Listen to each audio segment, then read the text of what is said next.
This is the Read to Lead podcast, episode 455.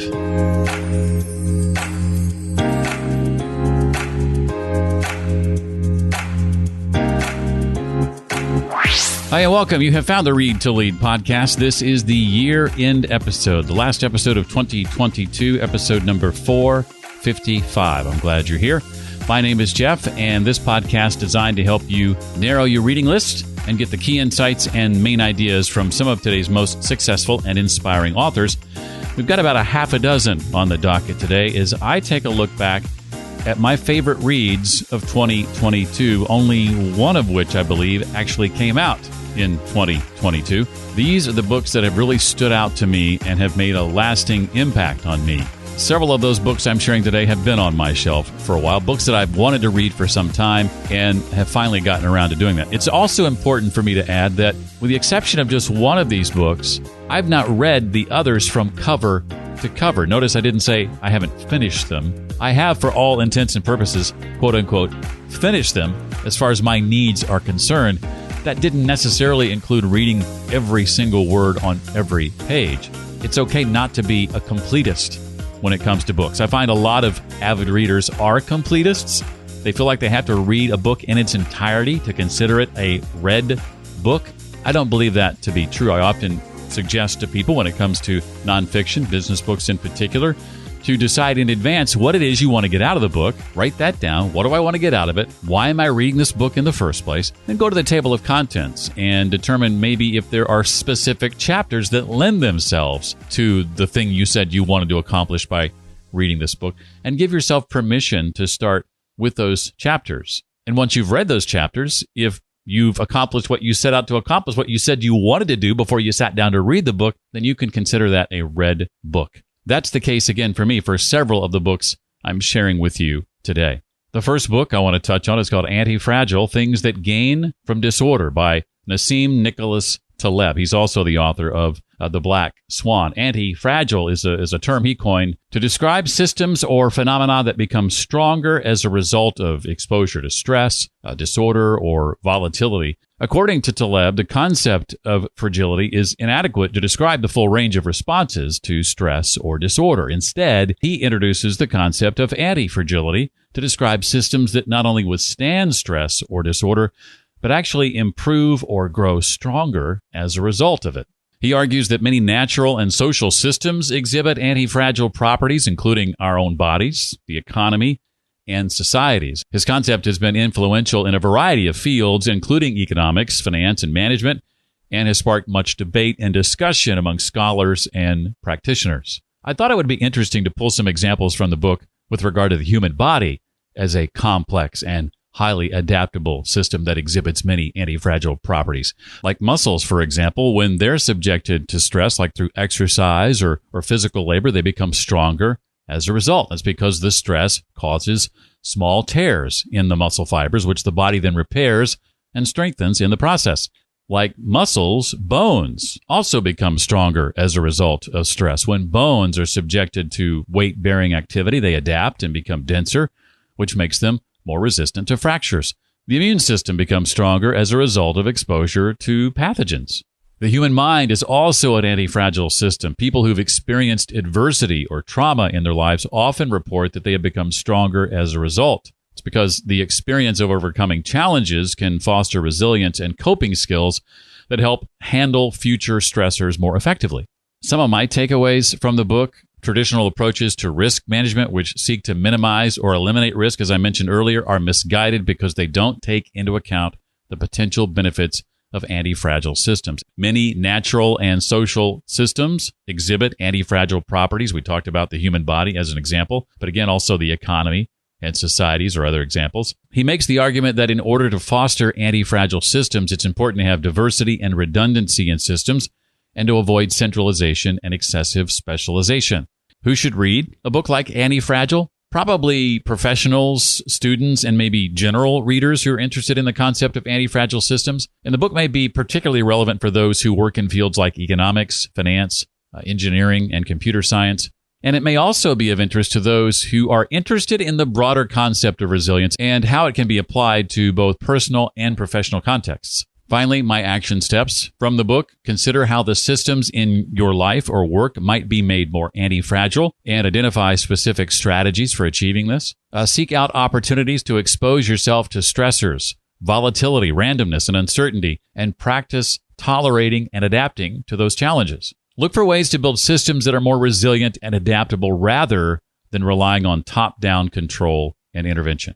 I asked myself the question, how did I discover this book exactly? Well, it's been recommended to me over the years by a number of Read to Lead guests, and I finally decided to check it out. It's informed, too, some of my work in Note-Making Mastery, the cohort I started back in the spring. I realized a part of Note-Making Mastery was about helping others looking for new ways to think about how to build systems, personal knowledge management systems in this case, that are more resilient and adaptable in the face of change and uncertainty.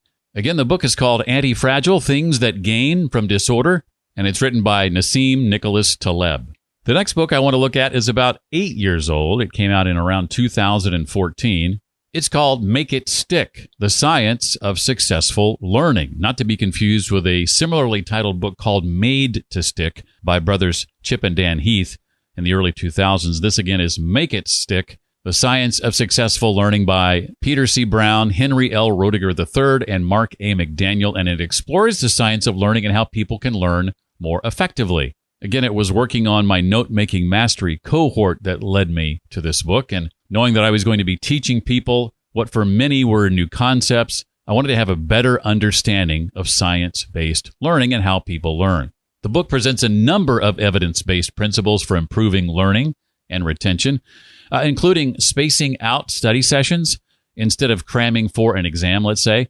It's more effective to spread out study sessions over time. This helps to reinforce and consolidate learning, leading to better retention.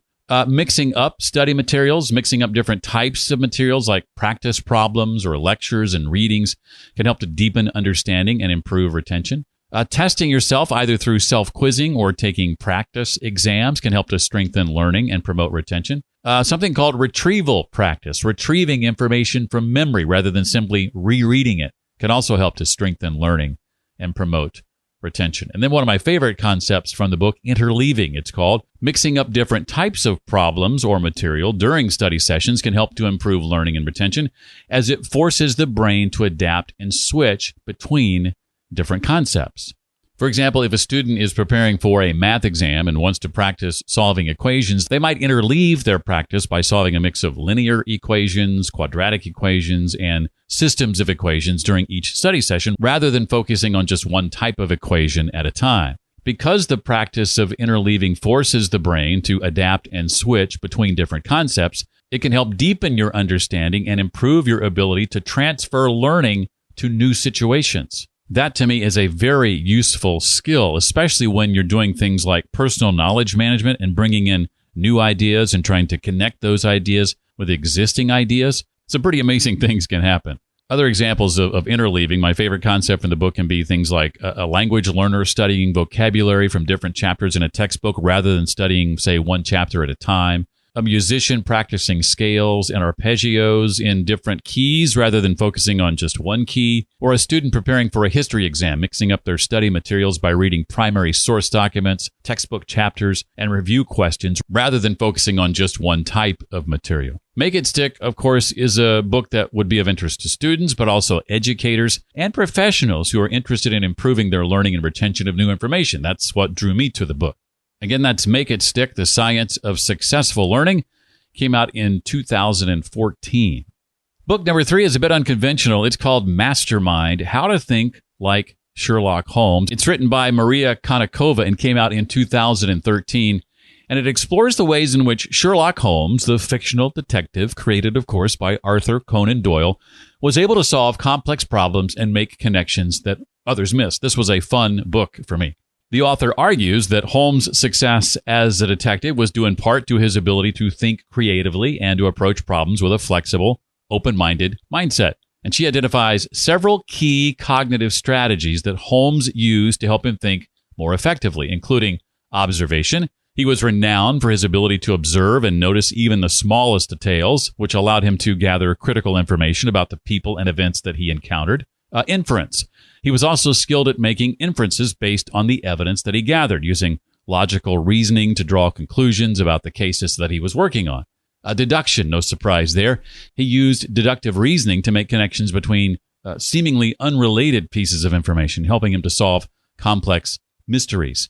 And empathy, surprisingly. Despite his reputation as a cold, logical thinker, Holmes was also able to put himself in other people's shoes and understand their motivations and actions. Now, the author uses examples from the Sherlock Holmes stories to illustrate these cognitive strategies and suggests that we can apply these same techniques to our own lives to think more creatively and solve problems more effectively.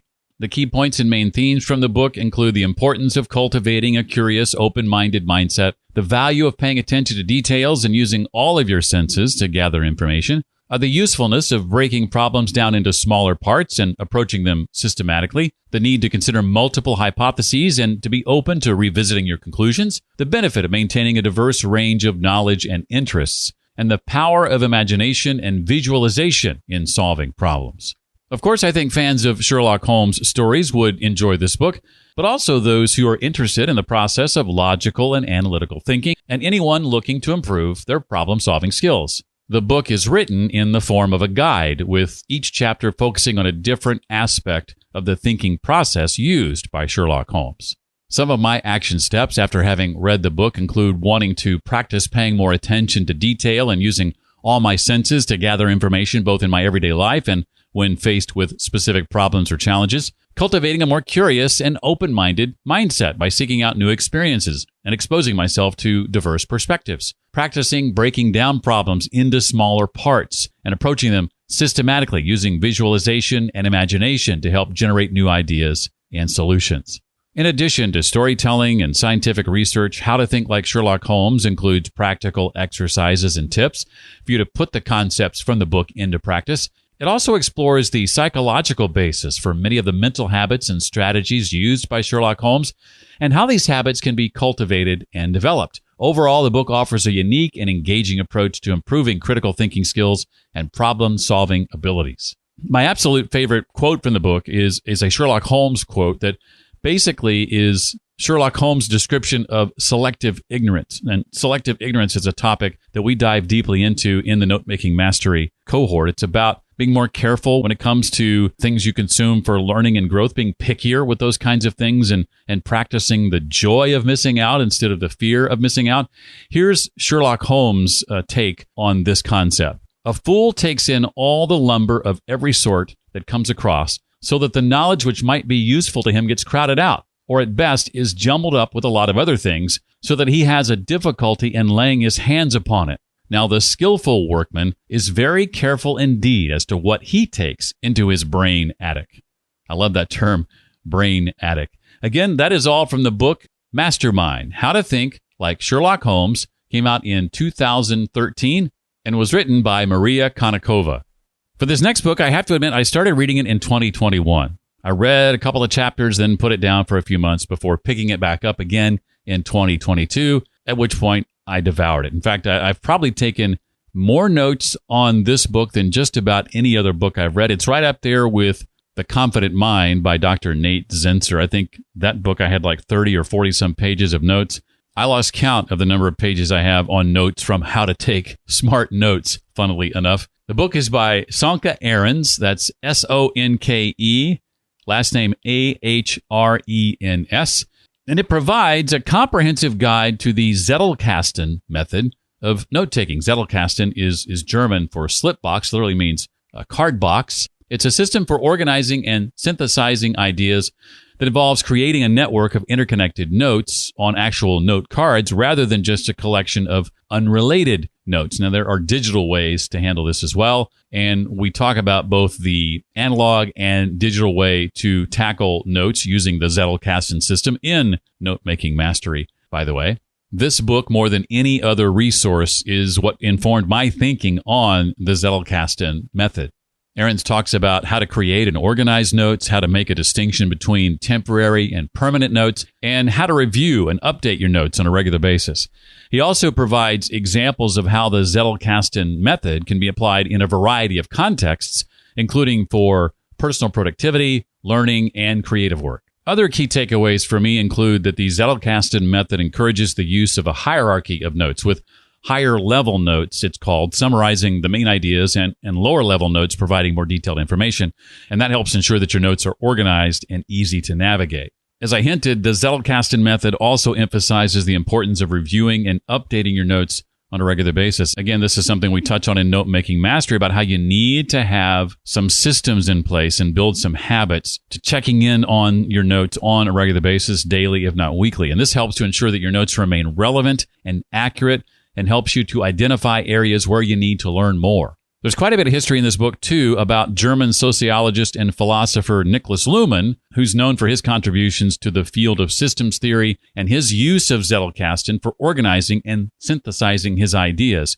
He wrote, I think it was 58 books in 30 years and hundreds, I think 400 or 700 different articles over his lifetime. Very prolific writer. In fact, there were even 7 of his books published after he died, which was made possible because others were able to come in and gather his notes so easily and turn them into published works. Many of his colleagues joked that they would love to be as prolific in their writing during their lifetimes as Luhmann was after his death. Luhmann credited the Zettelkasten method with helping him to think more deeply about his research and to make connections between different ideas. He argued that the method allowed him to develop his ideas in a more systematic and organized way and helped him to produce high-quality research and writing.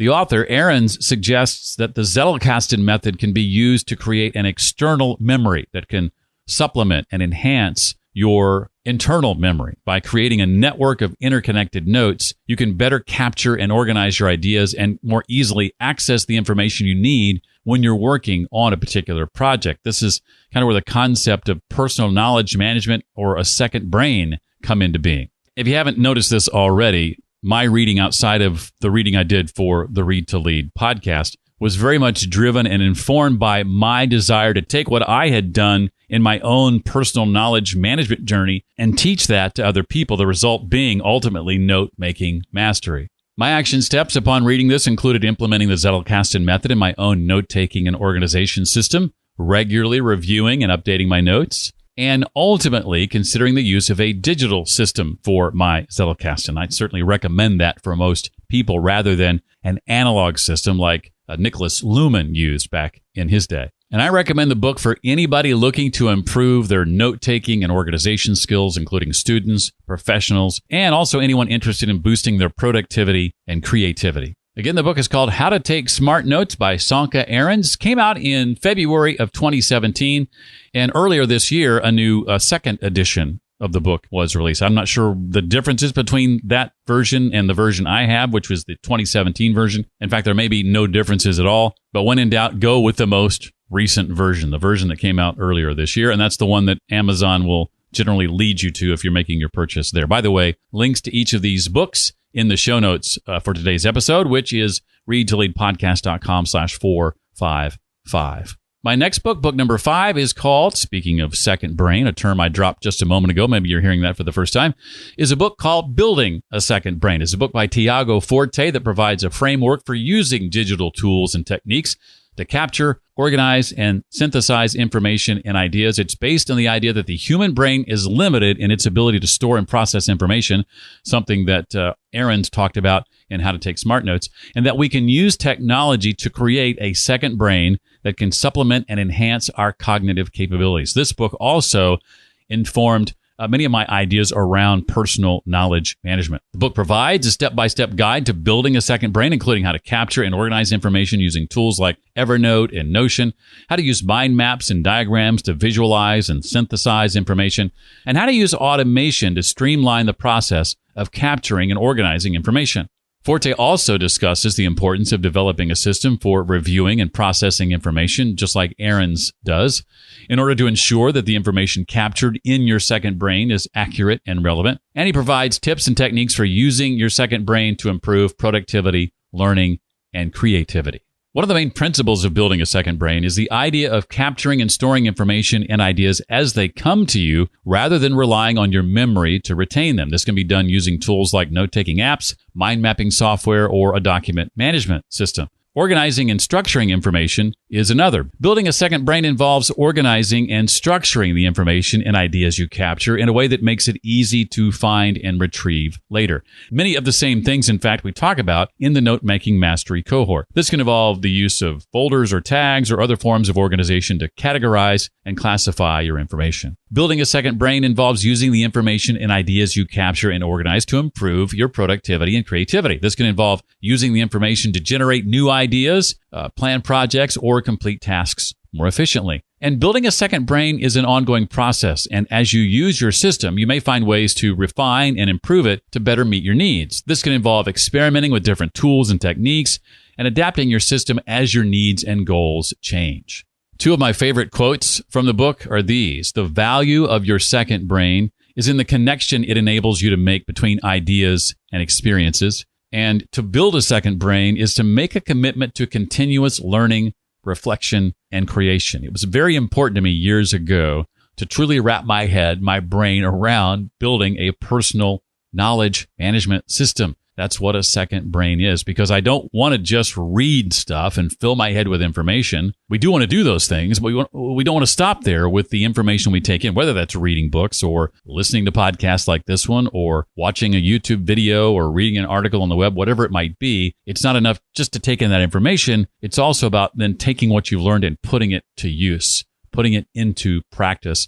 And that's what building a personal knowledge management system allows you to do, and what building a second brain is all about. And it is the one book I'm featuring today that actually came out this year, back in June 14th, 2022.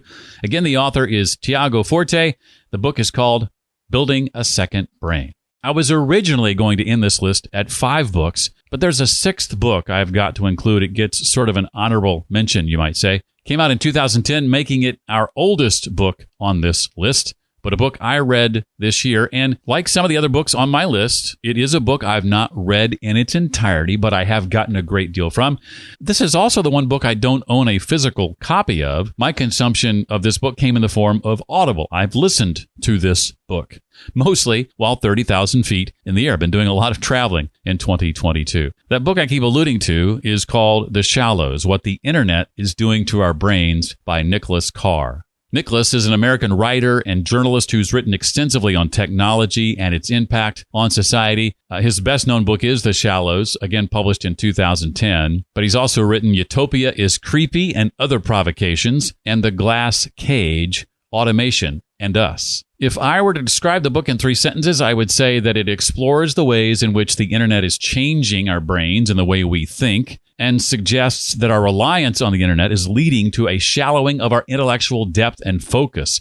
This is actually something that my co-author Jesse Wisniewski and I touch on in the conclusion of our book, Read to Lead. Carr's book argues that the internet is fundamentally changing the way we process information and think about the world, and that this is having significant consequences for our culture and society, and I do not disagree. Some of my favorite quotes from this book include, "Once we enter the digital world, we leave our bodies behind, along with most of the other things that give our lives texture and depth. The net is an interruption system, a machine geared to dividing attention. And as we come to rely on computers to mediate our understanding of the world, it is our own intelligence that flattens into artificial intelligence." Ouch. And maybe a double ouch for this next one. The net's interactivity gives us powerful new tools to finding information, expressing ourselves, and conversing with others. It also turns us into lab rats, constantly pressing levers to get tiny pellets of social or intellectual nourishment. The simple but profound key point throughout the book is that the internet is leading to a shallowing of our attention and focus as we're constantly bombarded with information and stimuli from a variety of sources. He cites examples like the decline in deep reading and the rise of skimming as evidence of this trend. And Carr also argues that the internet is leading to a decline in our ability to think deeply and critically, as we are more likely to rely on quick, superficial sources of information rather than engaging in thoughtful, reflective thinking. I just stumbled across a couple of other favorite quotes that I didn't mention earlier. Let me add those real quick. What we're experiencing is, in a metaphorical sense, a reversal of the early trajectory of civilization. This, too, is something that Jesse and I talk about in our book. We are evolving from being cultivators of personal knowledge to being hunters and gatherers in the electronic data forest. And the last one I'll share with you is this. What the internet seems to be doing is chipping away at my capacity for concentration and contemplation. Whether I'm online or not, my mind now expects to take in information the way the internet distributes it, in a swiftly moving stream of particles. Once I was a scuba diver in the sea of words. Now I zip along the surface like a guy on a jet ski. Maybe I'm an outlier, but it doesn't seem that way. Some action steps I'm taking after having read the book is setting limits on the amount of time I spend on the net, using tools to block distracting websites or notifications, making a conscious effort to engage in activities that promote deep reflective thinking, like reading long-form articles or, surprise, books, or engaging in activities that require concentration and focus, and seeking out a diverse range of sources and perspectives when seeking information online rather than relying on quick, superficial sources. So this book is for anybody interested in the ways in which technology is changing our brains and society, and it's particularly relevant for people who spend a significant amount of time online and want to understand the potential risks and benefits of our increasing reliance on the internet. It's also a good read for those, and this is me, who are interested in exploring the ways in which we process and retain information and the potential consequences of our changing relationship with technology. The Shallows was a best-selling book when it came out and received widespread critical acclaim. It's also been widely discussed and debated, with many people agreeing with Carr's arguments, but others pushing back against some of his claims. Again, that's The Shallows, What the Internet is Doing to Our Brains, our honorable mention, written by Nicholas Carr. Well, I hope you've enjoyed this list of 6 of my favorite books I read in 2022, not necessarily from 2022. Again, links to each of these books can be found on the show notes page for this episode. That's at readtoleadpodcast.com/455. And something I'm excited to announce to you is that starting today, you can get access to a book summary every single week, including these books and others in the weeks ahead, when you go to jeffbrown.me and sign up to be a part of the Read to Lead community. It's free to do that, to get access to the book summaries. There are other aspects of the Read to Lead community that are premium, that are paid things like courses and other things. But by signing up at jeffbrown.me, you can get access to the community, interact with other members of the community, and be notified when those book summaries get released every single week. I've got 3 or 4 in there right now just to get you started, including some of the books we looked at today. And again, more added each week as we look ahead. So I encourage you to check that out. Again, it's at jeffbrown.me. Not only do I hope you had a great Christmas, but I hope you had a fantastic 2022, and I wish you nothing but the best in the coming year for 2023. Thanks for listening to the Read to Lead podcast this past year. Hope to see you for the next year and the next episode. Until then, as always, remember, leaders read and readers lead.